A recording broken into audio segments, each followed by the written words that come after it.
विदुर 36 वर्षाची तीर्थयात्रा करण्यास निघाला, पण त्याने आपल्या बरोबर काहीच घेतले नाही।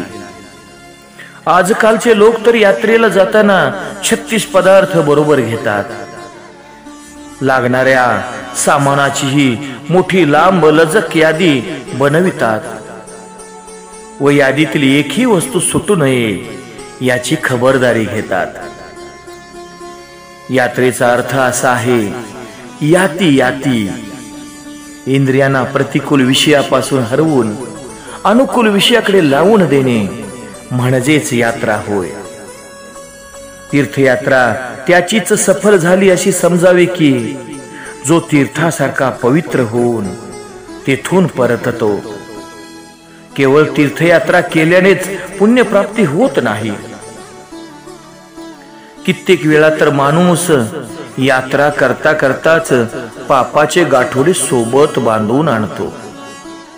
यात्रा विधीपूर्वक केली पाहिजे। विधीपूर्वक यात्रा केल्यानेच पुण्य मिळत असते। यात्रेला निघण्यापूर्वी प्रतिज्ञा करावयास पाहिजे की मी ब्रह्मचर्य पालन करीन, कधी रागवणार नाही, खोटे बोलणार नाही, व्यर्थ भाषण करणार नाही, अशी प्रतिज्ञा करूनच यात्रा सुरू करावी।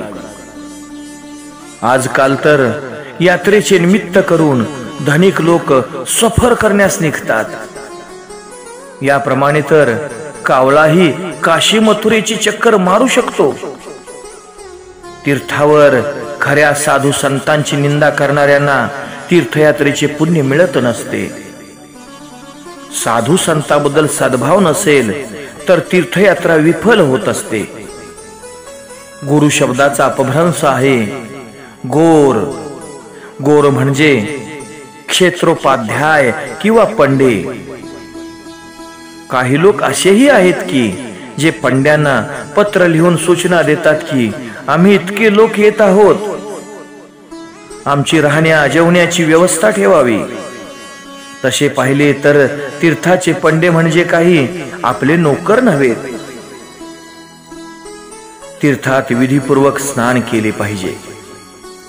पवित्र नदीत गुळणी मात्र टाकू नये, अंगाला साबण लावू नये। महाप्रभू मोठ्या खेदाने म्हणतात की विलासी लोक जेव्हापासून तीर्थयात्रेस जाऊ लागले,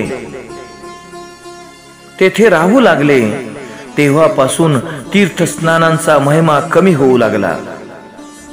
विदुर जेव्हा तीर्थयात्रेला गेला तेव्हा त्याने सोबत काय नेले?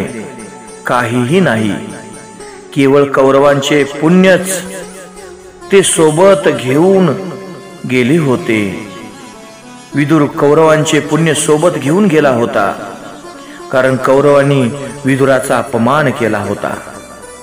तुमची निंदा कोणी केली किंवा कोण करील, अपमान करील आणि तुम्ही ती सहन कराल तर तुमचे पाप त्या निंदकाला लागेल व त्याचे पुण्य तुम्हाला मिळेल। जय जय राम कृष्ण हरी।